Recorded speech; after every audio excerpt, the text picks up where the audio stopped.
everybody. Welcome. I'm Maria Kosmakos, Executive Assistant here at the National Hellenic Society. Today we have a very exciting panel and a little webinar with our NHS Talks Stories. So all of our guests today have been on TV, on major comedy channels, in feature films, commercials, appearances throughout the U.S., especially in our Greek communities, and have just been blessing us with laughter. We'll start off with Basile. Basile, an actor, comedian, and renowned voiceover artist, most known for his Growing Up Greek in America, which has gone gold with 1 million+ copies sold, and also for being the voice of legendary cartoon character Bullwinkle J. Moose. He's also been nominated for an Emmy for his portrayal of the legend Jimmy the Greek on ESPN. Then we have Ellen Karis. Hello, Ellen. One of the few Greek-American female stand-up comedians. Ellen has performed alongside Drew Carey, Jimmy J.J. Walker, and many more. Her stand-up comedy show, By the Way, I'm Ellen Karis, has received rave reviews, and she's also worked in theater, television, and film. Then we will hopefully have Yannis Pappas joining us, also known as the hilarious character of Mr. Banos. Yannis has several characters and has several stand-up specials and has hosted several comedy series. Yannis' latest venture is History Hyannis with fellow comedian Chris DeStefano. And then lastly, but not least, we have Angelo Saruces, a face you definitely recognize from being featured in some of your favorite films, television shows, and commercials. Some of the films even include Harold and Kumar, Go to White Castle, The Prince and Me, Cinderella Man, and so many more. He's generated over 25 million views on YouTube and counting. Thank you all so much for joining us today. I know you guys are busy, so we appreciate it. Going to kick it off to the executive director, which is Art. Hey, thanks, Maria. Just as, you know, that famous line from the movies where the woman is the neck, Artemis is the woman at neck, is the neck at home, and Maria's my neck here at work. Thank you, Maria. You did great. I want to say hello to everybody and welcome you. This is a wonderful series that we share with the National Hellenic Museum, which chronicles the Greek-American story, and you're all part of that wonderful Greek-American story. You make us laugh, you make us happy, you make us cry sometimes, looking at ourselves, and it's great. And I wanted to also welcome the funny man, one of the original funny men, Dr. George Korkis, who's one of the co-founders of the National Hellenic Society, which used to be actually the Telly Savalas Memorial Classic. And he, at the end, is going to tell us a couple Frank Sinatra stories and just used to hang out with a lot of the greats. So I'm blessed to know him and blessed to call him a friend. And, you know, if you need any plastic surgery, are you still active, Georgie? Oh, for those people, I am. Yeah, screw us. You know? we don't count. Not you, dear. Not you. Not you. Georgie, why don't you tell us a little bit about the NHS and how it got started, and a little bit about the Telly Savalas Classic? I think the Hellenic Society has been formed to continue the culture, the Greek-American culture here in America, because we're always concerned how things dissipate so quickly. And we owe it to our parents, our grandparents that came over here, and their roads were rather tortuous, if you will call it, but they made our road very smooth for us to be where we're at here today. So I want to thank you very much for being part and parcel of our society. With that, let's go into our comedians' backgrounds, with each of your backgrounds. I'm going to start with, I was raised old school, so ladies go first. But Ellen, tell us, you've got a great background too. You're in Wall Street. Tell us a little bit about your family background, where you're from, school, and you know how you grew up. Well, I'm currently unemployed. Yeah, so are we. I have no prospects. My degree is useless. I haven't done taxes since 1982, so I don't know what the laws are anymore. It's working out great, Art. Thanks for asking you. My family is ashamed of me. They call her. They refer to me as her. And Yeah, couldn't have been prouder. Couldn't have been proud. And then, of course, there's the "I told you so." You should have stayed. The grass is always greener. You're just like your father. The usual stuff. So it's working out really well. Okay, so to answer your question, you've been hanging out with your Jewish mother-in-law too long. That's what it is. Yeah. I'm kidding. I know you love her. She may hear you, and then she'll want a nosh. So then I'll have to make a sandwich or something. Right. And I hate to cook. So to answer your question, I grew up in New York City. I don't know if you can tell by my sunny disposition. Everything is really great here. And so I'm a New York Greek. I've got the whole thing, Washington Heights. I went to St. Spiridon, I did it all. The beginning, the hazing. And then I got my accounting degree, and I got Mr. Panos, he's on a flight. Oh. That's how it looks. Well, Harvey is working. He's in an Uber. Okay, the rest of us are just home. Stop your bragging. Okay. Basile. I don't know. What else do you want to know? I got my CPA, I got my MBA, I worked on Wall Street. I left 13 years ago, and the jury's still out on exactly what I am supposed to be doing. You worked at an investment bank? I went to an investment bank, yes. I worked in derivatives, mind you. Something that easy, huh? Wow. Uh-huh. Basile, how about you, buddy? You're a Jersey boy. Yeah, I was born in Jersey, raised in Long Island, New York. My father owned a restaurant, and that's it.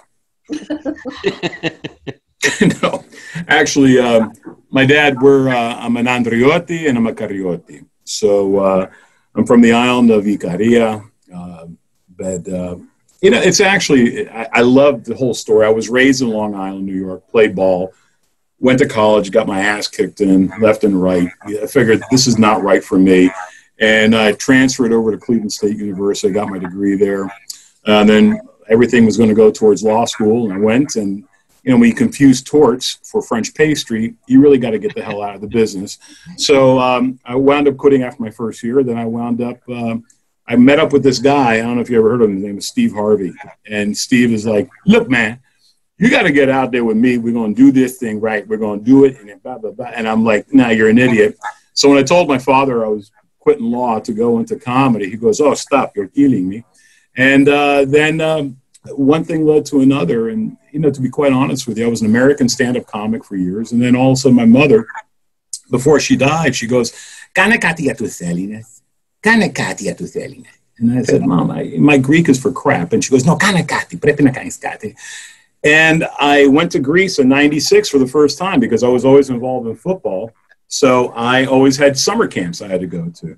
And I got so upset at the way some of the Greeks were treating the Greeks from the United States. I just said, all right. And I started putting down all my anger on a couple of legal pads. Next thing you know, I came up with this show that I did in Cleveland during the Icarian Convention. And I tell you what, it was one of the craziest things. I just did an hour and a half full of just going off the cuff of everything that I went through. And lo and behold, growing up Greek in America was born in 1996, and I put out my first special in '99. And then we had two others after that. And of course, the CDs that I've done, the parody CDs with Jimmy Santos. And that was about it. And I got a chance to work with Ange and, Ellen Karis and Yannis Pappas, and it was pretty cool to be able to do that. Wasn't your dad in the diner business or not? Yeah, well, what a surprise. Yeah, of course he was. They weren't priests like your dad. They were restaurant owners like mine, My dad was a wannabe diner owner. He probably would have rather been a diner owner than a priest. But I got to be honest with you. I learned my hard work ethic from my father and my mother. And, I learned so much. Being an Icarian, they say we live forever. It's the cariotico thing. It's the land that people, planet where people forget to die. It's not the health. It's not the what they eat and what they drink. They don't want to give up their property. So that's the reason why they live so long. It's real simple. So that's about it, for me. And I have two beautiful daughters and a gorgeous wife. You all know AHEPA. You know, I asked Basile at the end of I was a supreme counselor of AHEPA one year. So at the end, I think one of the issues of the AHEPA, at the end they list all the dead, you know, the departed AHEPAns, you know. Yeah. There's like pages and pages of them. So I noticed it. I said, and I called up the president. I said, Basile, there's no women on there. Why? He goes, they don't die. You know, it's simple. They just don't die. They refuse. They refuse. Yeah. Yanni. Yes, sir. I saw your mom's cooking film. I loved it. Thank you very much. Thank you. She's a chef too, huh? Tell us about your background, my friend. Growing up, I know your dad was in the diner business, right? My grandfather was in the diner business. Uh-huh. My parents were both attorneys. They Oh, had wow. a practice. Yeah, they had a practice together, and that's probably why their marriage failed. You know, you can't work. You can't do that much time together. Divorce law? What kind of law? They started as personal injury, and my dad ended up in medical malpractice, and my mom ended up in the field of suing him for whatever she could get. So, you know, she whacked him out pretty good. There was a little animosity, and then I took on another side job as an arbiter between them. So that was fun. That was a side job. When I started comedy, I was also their liaison, and they would speak through me. So, yeah, and of course my grandfather was in the restaurant business. At one point he had I think my grandfather on my dad's side had the biggest diner in New York City. It was called the Normandy Diner. Wow. Down on the old docks on the West Side Highway. Wow. That's cool.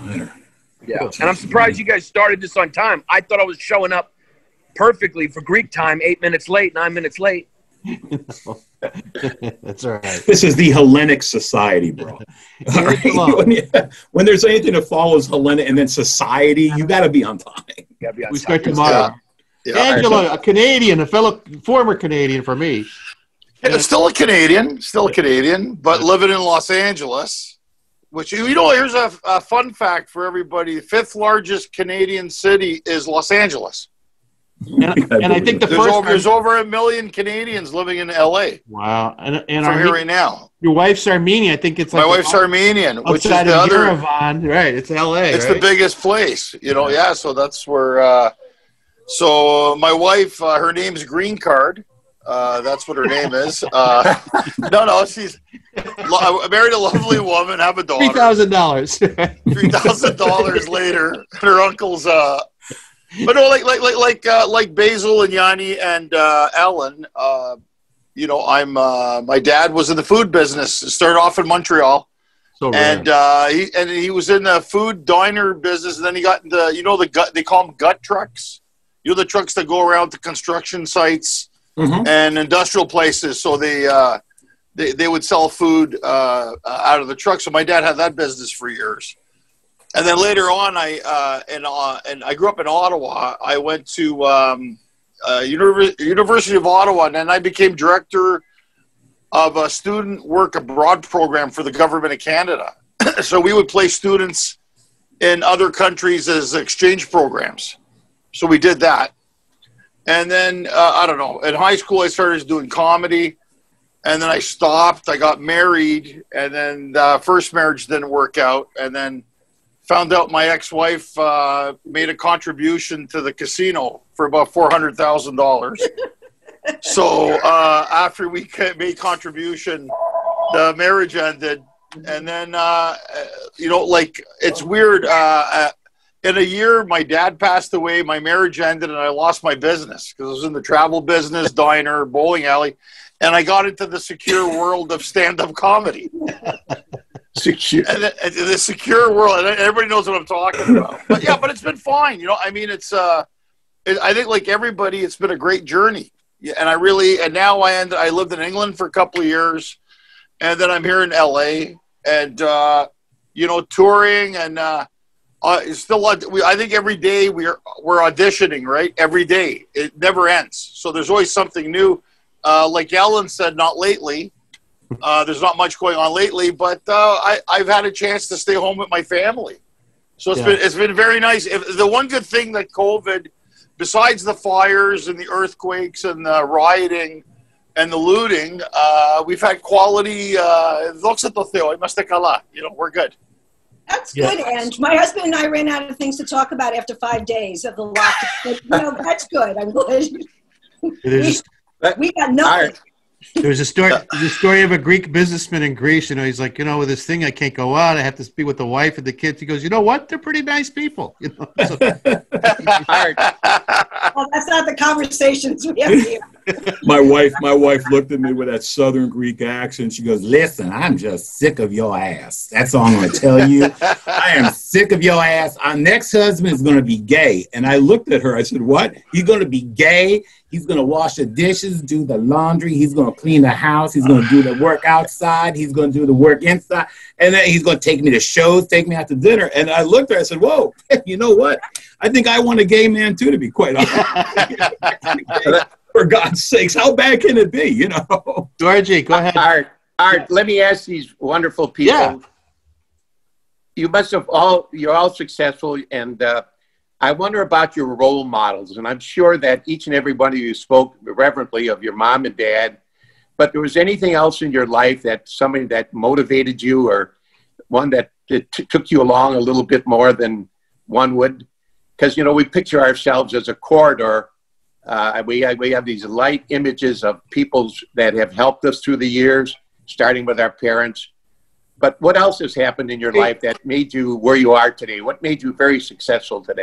Georgie, who is your role model? Because he started off, this is amazing, he started off as a dentist and then became a plastic surgeon. Who is your role model? I never asked you that. I had an uncle, Billy DeMakes. He was a dentist, and he was the first educated one in our family, so we all looked up to him because the rest of us couldn't speak English, so we had to go to Uncle Bill. So he motivated me to go to school, and he was quite a motivating factor to me, along, of course, with my parents. Yeah. Ellen? Well, in my family, we have teachers and lawyers and a couple of accountants sprinkled in there. So I didn't get into performing, obviously, until, as they say, late in life. Yeah. And so I went the business route. But if I had to say in terms of comedy, I watched a lot of TV because my parents, that was the babysitter. I watched a lot of sitcoms growing up. Now it would probably be child services would come and write them up. But then it was socially acceptable.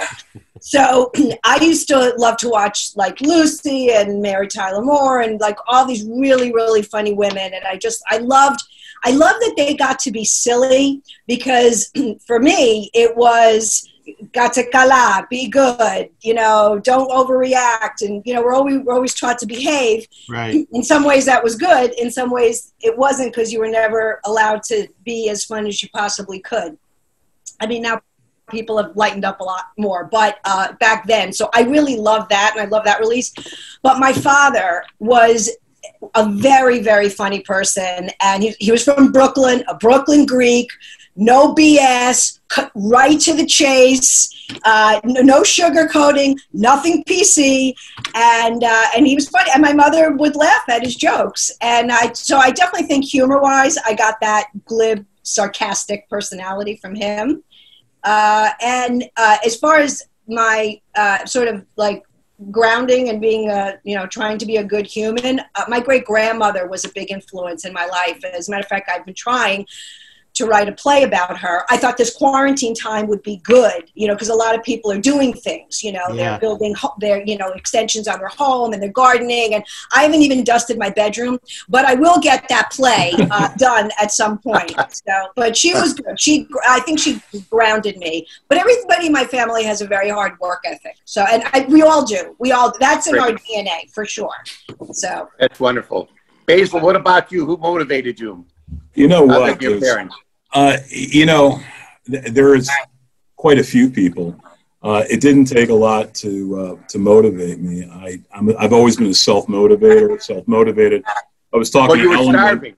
You were starving. Well, yeah, I was so starving. I was overweight. That's how starving I was. So, but as far as motivation, I was a latchkey kid. My parents were always working. So a lot of my coaches, when I played ball and wrestled and did all that, were important to me. But as far as a true motivator, what a true human being should be like, was always my yaya. She was the, you know, she was the saint over on this arm. She goes, Vasily, you know, and I would just sit there. I said, you're right. You're right. Even though I want to put my fist through his face, you're right. I got to be a better person. And I think for my moral compass, it was my grandmother. For my being a husband and a parent, my parents, and working hard, my father. I've never seen anyone work as hard and get maybe 1 hour sleep, get up again, and go right back to work. He's just an unbelievable person like that. No jokes on this one as far as that's concerned, because those are the people I put on my pedestal, and I love that much. How about comedy-wise? As far as comedy-wise, there's only one person, and Richard Pryor was, to me, probably the most brilliant comic / storyteller ever. And I love Pryor, love everything. I remember as a kid, my father would find me at 6 o'clock in the morning, listening, staying by the hi-fi, putting it real low so I can listen to the entire, his timing, the way he said things, everything. It was just perfect. And Pryor was perhaps one of the greatest comics ever. Yanni, you're up, baby. Yeah, I would say probably my biggest influence comedically, George Carlin. I remember watching his special "You're All Diseased" in 1999, and just being blown away with how funny you could be, but also you know, cerebral. say something, cerebral at the same time, and trying to combine those two seemingly impossible things to combine. And I think just as far as my work ethic, I'd have to go with my dad. You know, he started his own business and worked for himself, and I saw through him just working for yourself is kind of the way to do it.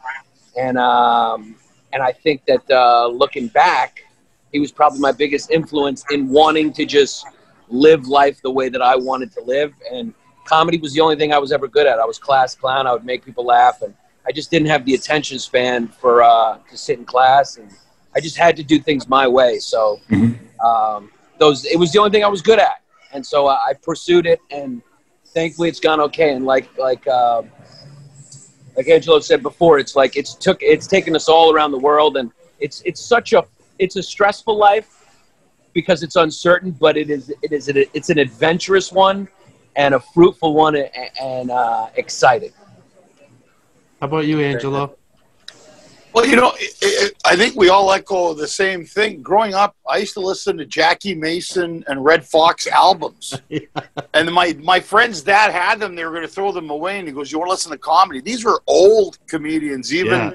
Yeah. And I used to like listening X-rated. I used to love Red Fox. X-rated stuff. Yeah. And then, you know, it's interesting because I was always enamored by entertainment, especially stand-up. And like most families, you know, I think if you grow up in a Greek family, you automatically learn self-motivation because it's like you gotta pull up your own bootstraps and do stuff. And we used to argue a lot. The Tsarouchas clan would go at it. You know, we go at it all the time. We'd fight all the time. And I'll never forget this. From Canada, we take those family car trips in my dad's 1977 Oldsmobile Tornado. Remember that? And he had the 8-track, and we were arguing. This is a dejoalo. My dad wanted to leave us in Virginia and God knows Pennsylvania. But then he used to put a tape in of a Greek comedian named Harvey Clint. Harvey Clint, the best. Harvey Clint, and when he put the tape, the 8-track, he would play the 8-track. Then we all laughed with that background noise. Yeah. You remember the whole Harvey Clint would do the UFO and all these. He did all these characters, and I realized, you know, even what was I 12 years old? What I realized was that for the listening to somebody doing comedy made us all laugh. It unified us. So I think that was part of the big attraction to me was the empowerment that you can get in front of a room of people, and even if you know them or don't know them, and you can make them laugh. And I think that's where we all draw. I think all of us, especially because, you know, the Greek comedy community is not that big. It's small, but we can all draw on the same experiences, right? So it's like if you're going to describe something, like I said, family car trip, going to Florida for God knows how many hours. There's going to be a murder because someone, you can't. My dad would be like, he'd stop the car a couple of times. We got tickets in Georgia by state troopers. He blamed us for it. I mean, it was, just stuff like that. But I think that, like all of us, I think it's motivating, and I think it's good. If I go do a show and people say to me, "Hey, we saw Basile and we saw Ellen and we saw Yanni and we saw whatever," and you could see in their faces that they love the experiences that we were able to share. And I think for a long time, because especially immigrants or Greeks work, go to school, and now there's all these, like all of us eat the belly this, we're comics. We're just, people come up to me and say, I have an uncle in Montreal goes, "When are you getting a job?" Yeah. I go, "I have a job." Doing what? Selling drunks. I don't know what drunks are, but I'm like, "Look, I have a job." He goes, "Alcoholic." He's alcoholic. Pulas drugs, clay, manasu, then I quick ananas. I go, I don't know you guys, but I try explaining even now sometimes that we do this as a living. Okay. And they don't, I don't know how you guys, Baze and Ellen and Yanni feel. I still have relatives who still don't know what I do. They still don't know. Jim Giannopoulos, who's now president of Paramount Fox Studios and one of our members, and used to be president of Fox. He tells a great story that when he told his dad, he goes, I'm going to the studio to run the studio. He goes, "Is it the good job?" He goes, "Yeah." And then he goes, "Pure studio." He goes, "The one with the lion?" He goes, "No, the one with the lady." He goes, "The lion is better." Yeah. Is it a good job? He's the head of Paramount Studios. Is it a good job? Well, True story. Studios, nobody can. But so I get that perplexed look when I walk into a party. Are you still doing that comedy thing? Are you? Is that still right? Right? And then, or they really have no idea. They still think I'm an accountant. And let's say it's like the winter, and they'll go, "It's tax season. Oh my God, you must be so busy." That's a generational thing. My grandfather did not speak to my father when my father told him that he was going to go to college. He didn't understand it, and he actually got mad at him and didn't speak to him for a while. Wow. Because he went to college and didn't take over the restaurant. It just was out of his purview. What he was like, "What? Why would you do that when I have this waiting for you?" Yeah. So that's true. He died before I never met my grandfather, but if he saw what I was doing, I don't think for the roof. Yeah, I think we talk just as much as we've talked because he's dead. I mean, we just wouldn't talk at all. Speaking of family, now, how do you balance? Because you guys are all on the road so much, and I mean, you say that it's a very difficult life. Hotel life is not fun. There's just so much pressure, and how do you balance life? Now you've got Yanni, I think you were recently married. I just got married, and I have a little one on the way in about 3 weeks. Congratulations, bro. Congrats. Happy freedom, as they say. Yeah. Enjoy it now, bro. Enjoy it now. Well, you're gonna wonder, what the hell was I doing with all my free time? What the hell was I doing? You're gonna sit there, and I swear to you, you're gonna call me Baze. You were so damn right, Jesus. So yeah, just wait, man. But congratulations, bro. I think one of you in your acts, you say, the Greek wedding, you have to go around 3 times. You're given 3 chances to walk out, right? To make up your mind. But it's funny. But how do you balance? My wife said last year I was on the road with 275 days. Jeez. And she goes, "Do you miss me, honey?" I go, "I do. I got this escort that looks like you, but the conversation's not the same, right?" And my wife laughs.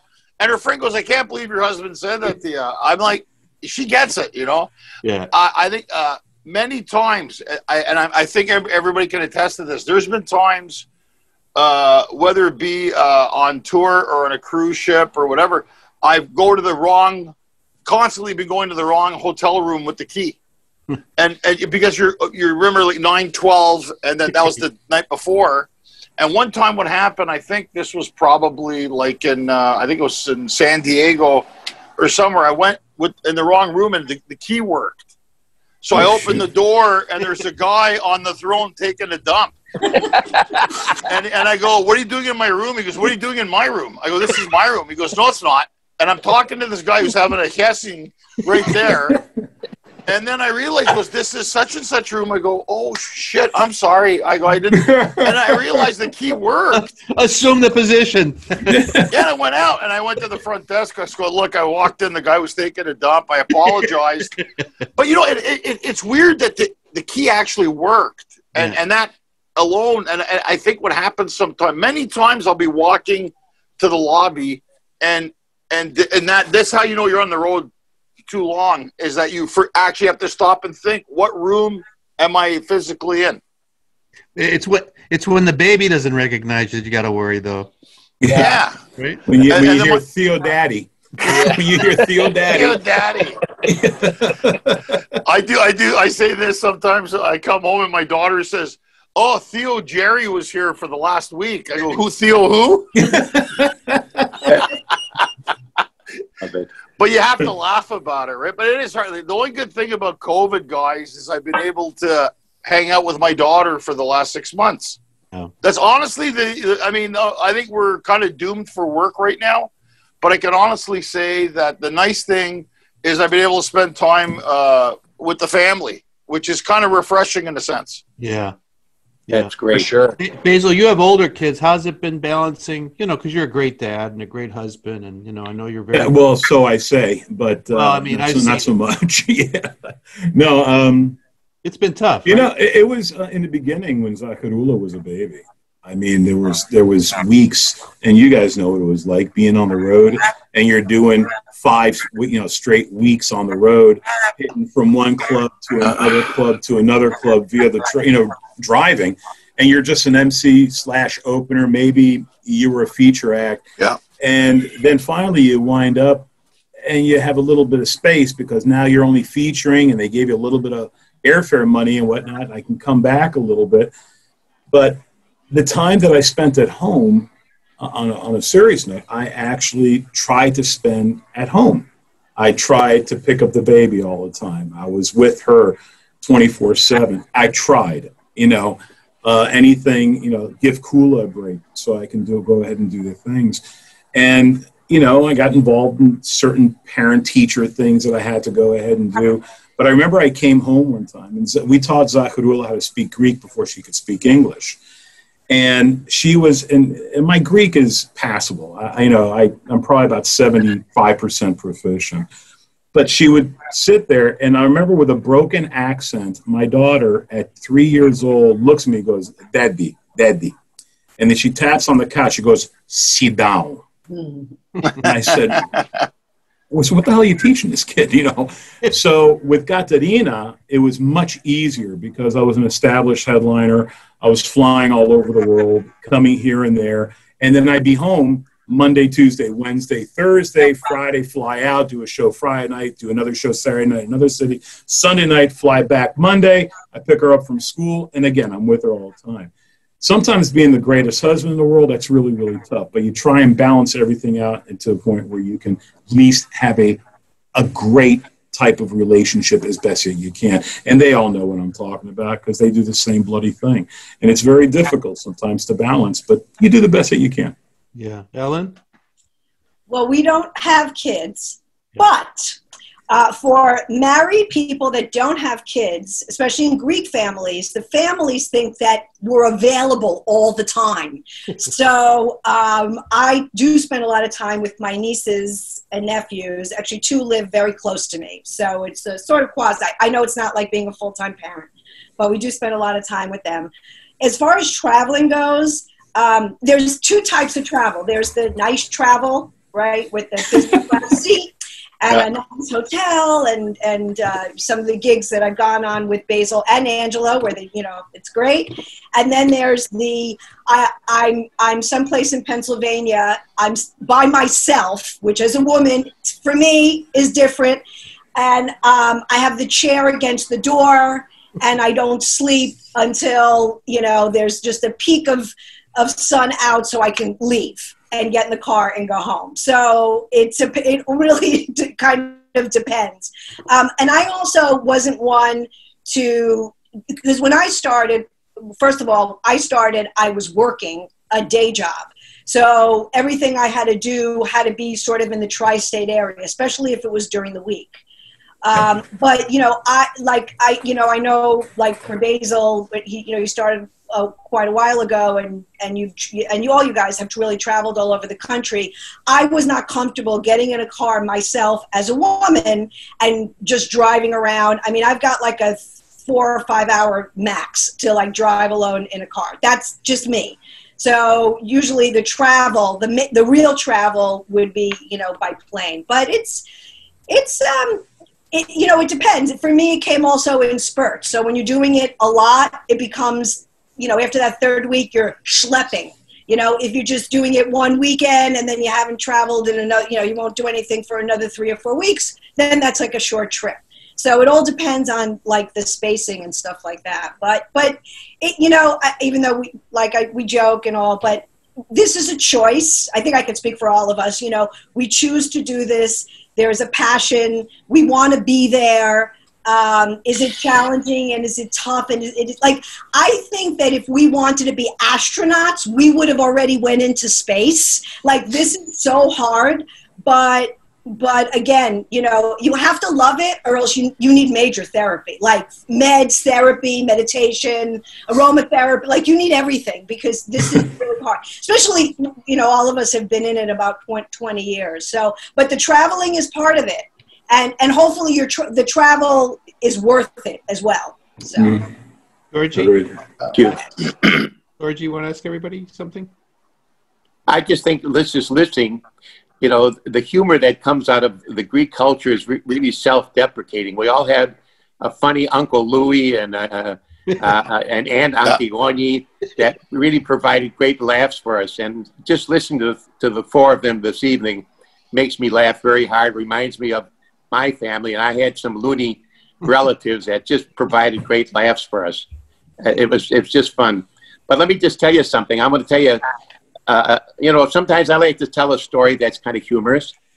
Telly Savalas is my kumbado. I baptized his child and was part of kumbado at his wedding. But knowing Telly, he's a real Greek, and he's so proud of his Hellenism. He says, Cork, if you go up Mount Rushmore, you'll see somebody, and you come down, you'll see another Greek. The Greeks are all over the world.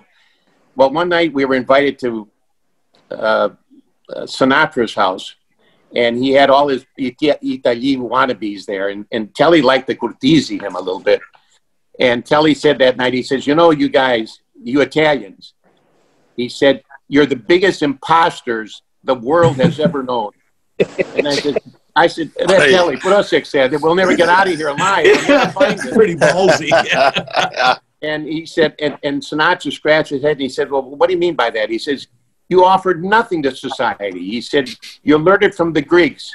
You learned it from, Plato, Socrates, Aristotle, Diogenes, Demosthenes. He's going on, Pythagoras.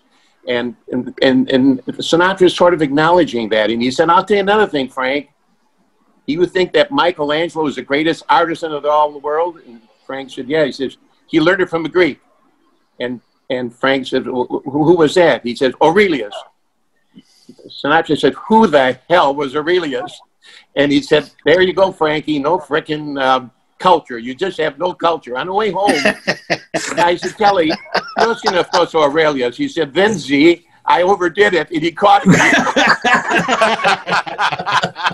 Aurelius. That's a great story. So I got to ask Yanni, where the heck did you come up with Mr. Panos, man? I mean, I think we all have a Mr. Panos in our family, that's for sure. You know, but Yeah. Yeah, he's amalgam of what? And we love him. combination of actually my mother, she's from Crete, so she has that sort of Cretan hot blood. Yeah, vendetta. So she, you know, she was a lawyer, a human rights lawyer, but she also, when you brought up anything about Turks or Germans, she actually lived through the occupation of Crete when she was a little girl, and she came to the States after.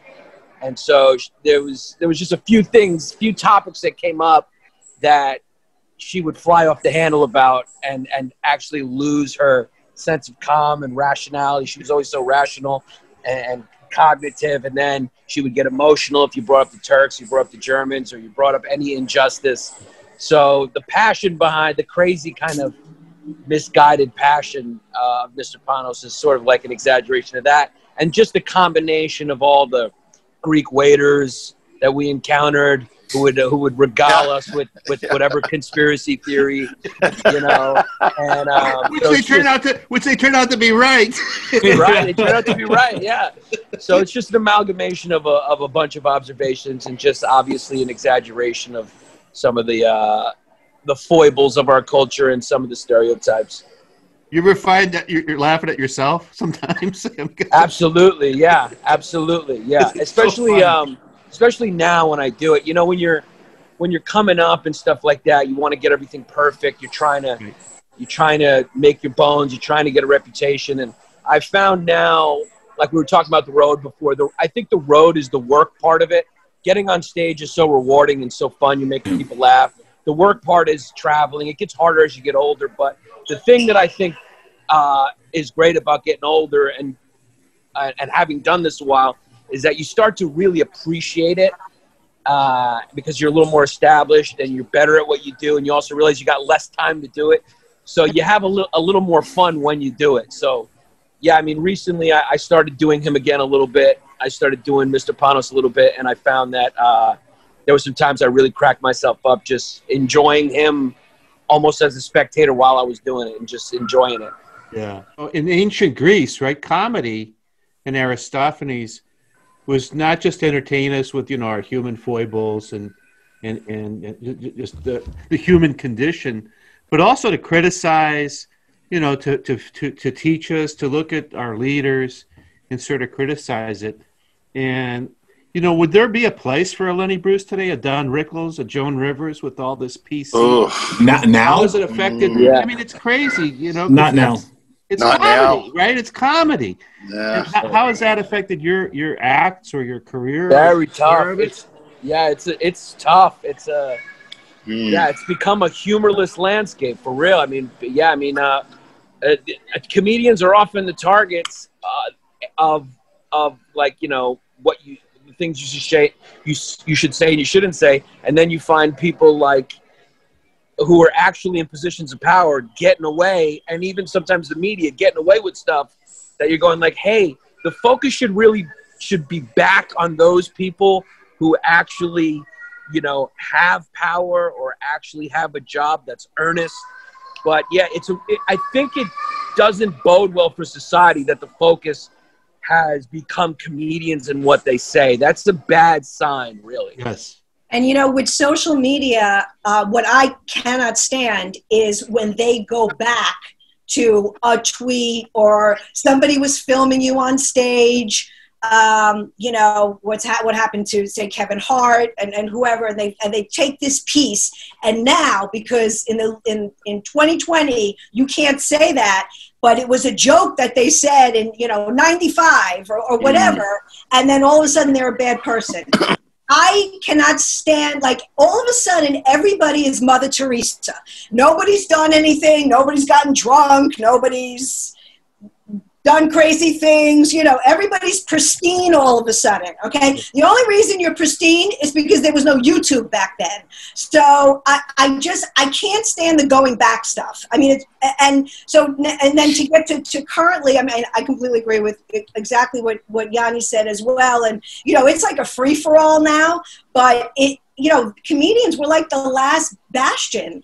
And there is something called still free speech, and that's where we're exercising it. And again, we're there to entertain. And if you don't like my comedy, that's cool. That's fine. I mean, Don't it's watch. very, very subjective. Right. So I don't understand why everybody gets their fruit of the looms in a bunch when a comic says a joke and then they just go crazy. And to cancel somebody, that's disgusting as far as I'm concerned. So it's very, very alarming.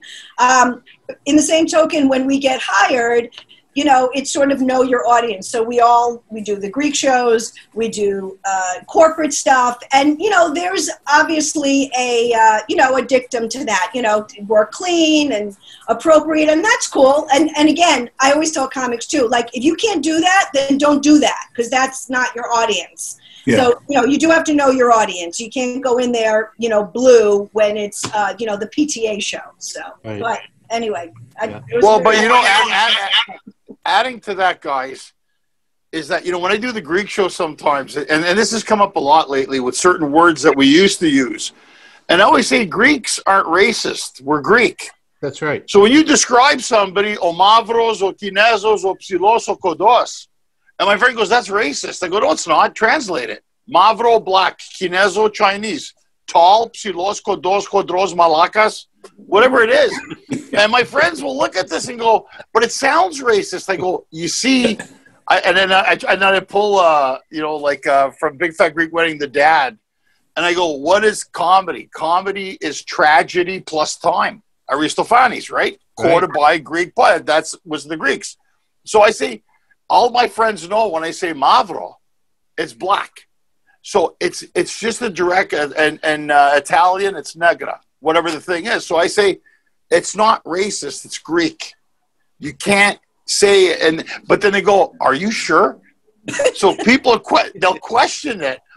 And I'm like, it's Greek. Check the translation. Now they have Google Translate. So they check, what is kinezo? Oh yeah, Chinese. Okay. I go, does it sound, it goes, well, I don't know. It kind of sounds, and that's, I think, an advantage for us. Because I go, whoa. It's not racist, it's Greek. And you know but you know what, Angelo, right? I'm going to give you 100% credit. You're right. But when we Greeks say "tomavro," it's more with an attitude. My father, that's what made it racist. Tomavro. You know what I'm saying? It changes the whole complexion. Yeah, he's Chinese, but is he Kineso Chinese? Okay. Kineso. And the way my father would say it, it just changed the whole complexion. And that, to me, would always kill me. My father, I swear to you, my dad had this restaurant. And sometimes he would not put prices on things on the board or whatever because the prices would change if there was a pie or whatever. And my father would look and with disgust, Retus Hamazides. And I go, Dad, what's a hamazida? They come in, how much is this? How much is that?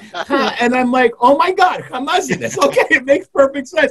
It was the attitude that they would say that would make it somewhat racist. Yeah, but what you said is right, Angie, you're right. No, I had somebody say to me, you know, white privileges, that I go, what the hell are you talking about? 400 years of slavery for us. Okay? No kidding. 2 world wars, you know, and we're still going through it. At home, I'm still a slave. What are you talking about? It's an interesting time now, guys, because the tone of the country it's kind of divided. We're going up for an election. And I have a friend of mine who's an actor in Hollywood, and he said, this is what he said to me. And he said, well, where do the Greeks fit into all this BLM and all that? I said, stop right there. 1964, Selma, Dr. Martin Luther King was walking across. Then Archbishop of the Greek Church of America, Iakovos, was right beside him. And if you remember, he was on the cover of Life magazine. Life magazine, right? And he was right there. I said to them, look, this is where we stand. I said, you got to understand, they said, a lot of people in history, and this is an interesting point for comedy, because comedy, most comedians are above average. And when it comes to history, geography, it's our job to know what people are doing. So when people say things like this, they may go, hold on, 400 years occupied by the Turks. And like you said earlier, the Nazi invasion, like Yannis' mom in Crete. And all these kind of things. This develops a shell. So when people, communists, everything, the whole thing. So So when you think about it, Art, when we talk about comedy now, or the situation of the country, I think Greeks are always and always have been on the right of civil rights and people's human rights. Always. So I always say to people, and I think we can say it proudly enough, and that's why even with the National Hellenic Society, which promotes and brings to light people of Greek origin from whatever background, wherever they are. And what happens is I say to them, look, I said, all this stuff has happened, but we got to move forward, right? But I said, if you think that they haven't suffered from it, we have suffered. And that's why we understand it. And I think that's where sometimes the funniest comedy can come from, the history of things. Like, I'll tell you an example. I mean, here in California, there's a lot of Persians. And I was up in Long Beach. There's a huge community here. And it was all Persian comedians. I'm the only Greek comedian. And the guy says to me, you got to be careful tonight, eh? I go, why? He goes, there's 1,200 Persians and you're the only Greek. And I said, that's a fair fight. and you know, and he goes, next you're going to tell me your dad's from Sparta. I go, as a matter of fact, he is. Yeah. So, you know, so it's one of those things that writes itself, that we're all going to say, you know, Leonidas, Kolokotronis, whatever the whole thing is, right? But history, I think we need to use that.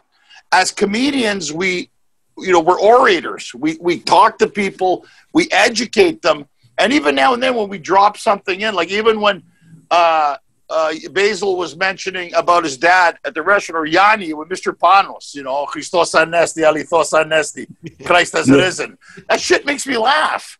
And when Ellen goes off, you know, the funny thing about working with Ellen, and people come up to me and go, is she Greek or Jewish? They're not sure. You guys that's what makes it funny.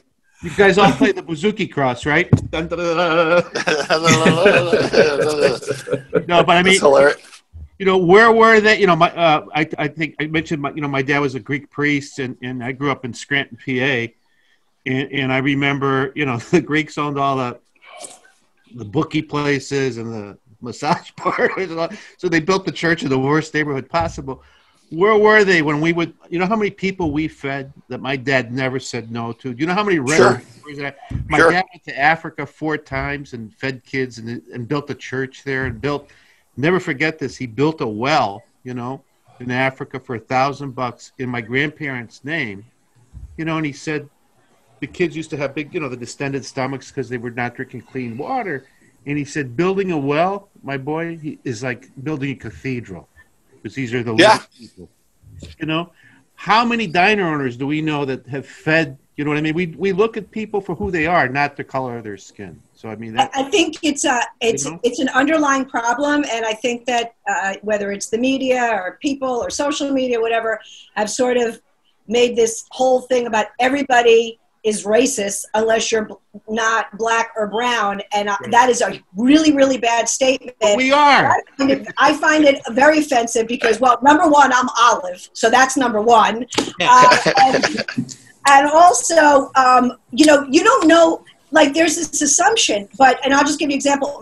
When my parents got married, my father, they moved to Idaho for a very short period of time, and my mother said that this is Idaho a really long time ago. And was this like witness protection? You know my father, yes. And my mother said nobody would talk to her because because my mother was dark.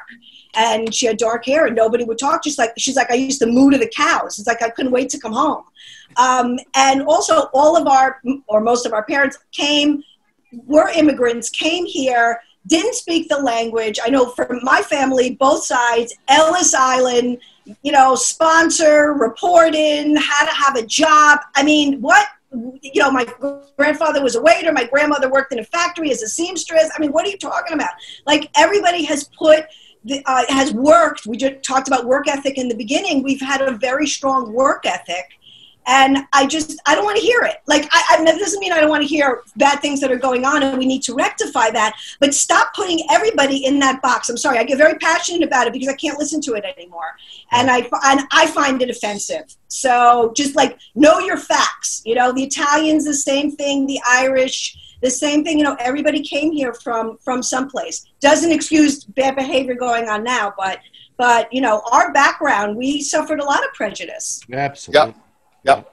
So let me switch gears and just talk a little bit about, we've got a few minutes left, but just some of the highlights of your careers. A couple minutes. And we talked a lot about the cons, but about some of the pros about being a comic, some of the I'm sure you all have wonderful stories about how you've affected and touched people, in many, many positive ways.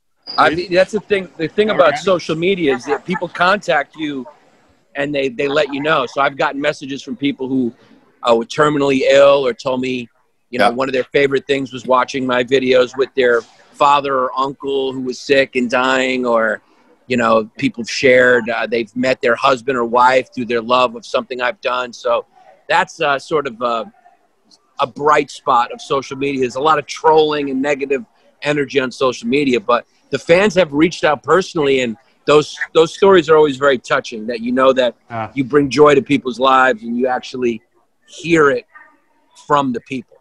And how about Yanni?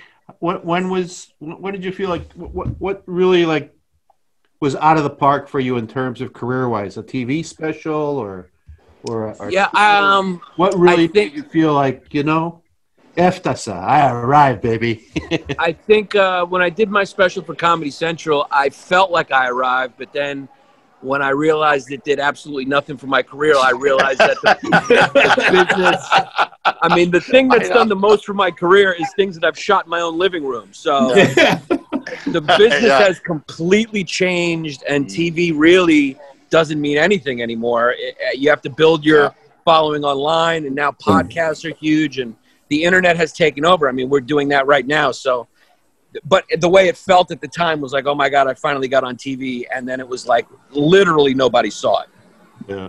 By the way, Yanni, we're gonna put little baby Socrates in the Hellenic Museum because we gotta preserve him forever.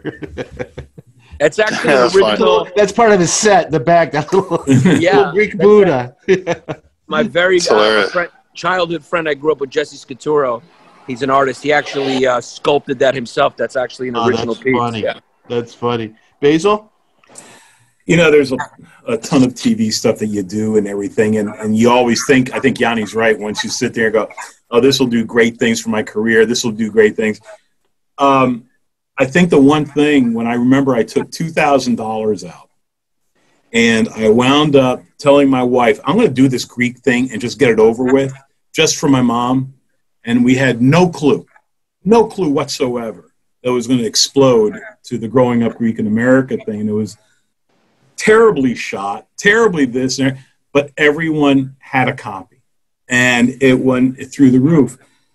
I think that the one thing that's what made me think, oh my God, I did something that my mom wanted me to do, and I actually did it, and that was great. Trust me, of all the TV stuff and all the voiceover stuff and all the nominations you wind up getting for this or for that, that was probably the greatest thing, because it also shut my wife up, because she goes, oh my God, you just threw away $2,000. No one's going to buy this crap. Who the hell's going to buy this? And then little did she know, I said, what about that Greek thing? I know, just shut up. You told her, you said, I turned that $2,000 into a lot of drachmas. A lot of drachmas, right. Yeah. But I think, you just to go back a little bit, what really, I have a folder about this thin. And then I have 5 folders that are about this wide of all these great letters. And my assistant asked me one time, she goes, why are you keeping these either emails or cards or handwritten letters and everything? I says, one day I'm going to be 90 years old, and I'm going to wonder, what the hell did I do with my life? And I'm going to look in there, I'm going to pull one of those cards out or whatever, and I changed a person's life or attitude or whatever for that time. Yeah. And just my stupid little jokes and my little, witty repartee, if you will, maybe in English or in Greek for whatever show, changed the life of somebody. And that to me is what my career is all about. That's what I truly, truly loved. I changed someone's outlook. Some of the stories, my mother died and she was dead for 3 days. and the only thing she kept listening to was your DVD that kept repeating over and over and over. I said, well, shit, that's what killed her. So I have no idea what else. So to me, that's one of the greatest parts of my life, to be quite honest with you, my professional career. Ellen? Oh, yeah, there's a lot. Definitely some of the things Basile and Yannis said. I remember I did this gig in Florida. It was like a 4-day town to town. It was not pleasant. And we were the third day, and the bookers came with us. Anyway, we're in this restaurant. It was very tense. I did my thing, and but the audience was great. It was a small audience. They were great. And afterwards, this man came up to me, and he said, "Thank you so much. I've been going through chemo, and I haven't been out in 20 weeks, and this is the first time I've laughed." And I mean, that's just like, it's priceless. You just can't quantify that at all. And so there's that. I'm really excited that I've been able to make a small mark, at least in the Greek female community. And it's always, they're still sort of like in shock when when it's me on stage. It's like, oh, wow. Where did she come from? So I'm glad. I feel like I broke a little bit of that barrier, and the whole, our careers have all evolved, and Yannis mentioned podcasts, and I've got a podcast now that I've been doing for 6 years, and I love also to listen. And I love other people's stories. So I am so excited that I got that platform. And I was able to do it because I was a comic. And I love that. And as a matter of fact, George was talking about Telly Savalas and being the Gumbado. I don't know who your godchild is, but I did get to interview Ariana Savalas. Yes. Who was Christian. So lovely. So that's been really great. I have worked with all three of these guys. They're amazing, talented. They've been so kind to me. And Basile, when I started as a comic, and then also somebody said, hey, why don't you do Greek stuff? And, that whole evolved. It's a longer story. And I opened for Basile, and he was so kind to me, and it was great. And we went to Florida, and I think it was in like, 6 or oh my God, it was so far. We went to Clearwater, Florida. We went to Clearwater, Florida, and I opened from Jimmy Santis was with us. It was a great crowd, had a lot of fun. I wound up doing way too much time in the front, but it was great. And I wound up going back there last September 2019. And I went by myself now, and I opened, and it was really like full circle. It was 13 years later, and to now, be the headliner and everybody, it was so great. So I, of course, I thank Basile for that opportunity. And then I've done stuff in Canada with Ange that has been amazing, and he's a rock star there. And we did this show in Montreal, and I'll never forget. And I got on the stage, and it was like 700 people, just the lights blaring, all kinds of stuff, really beautiful. And these are things that I never thought in my life, me, little Ellen Karis with a unibrow and a mustache, would ever do. So it's really like, you gotta just, put your big girl boy pants on and do it and kind of see what happens. So it's been very, very rewarding, and having all these people and hopefully brightening your day, because I think that's what the job is. I mean, some comics, they like to poke and prod and all that, and again, that's fine. I want to entertain. That's what I am there for. And you paid a ticket, and that's my job, and I want to make you happy. So it's been a good ride. Let's Angelo? just hope. Thank you. Well, it's interestingly enough, like everybody started doing mainstream comedy. Then I started getting, when I lived in Toronto, I started doing commercials and getting into film, and all of a sudden I had a run of films. And there was a lot of them. And the one that keeps playing on TV now, so there's two films that keep playing. Harold and Kumar Go to White Castle, where I play this Italian guy in Jersey who freaks out from the back of a truck. And The Prince and Me, which is about she's from Wisconsin and she marries the prince and blah blah. And sometimes I'll be at the mall and you get the stoner kids will come up going, "Hey, you're the guy who freaks out as the Italian guy with the soccer ball. Move!" And then I'm Stu, who hired the prince and princess to come work.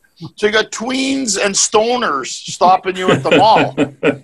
So I mean, it's always nice to be a bit recognized. But one of the most, one time I was doing the festival, the Cape Town Comedy Festival in South Africa, and they have a small Greek community, and these fans came out, and they were like, "Look, we have a small Greek church in Cape Town, which is one of the most beautiful cities in the world, and there's a hole in the church in the roof.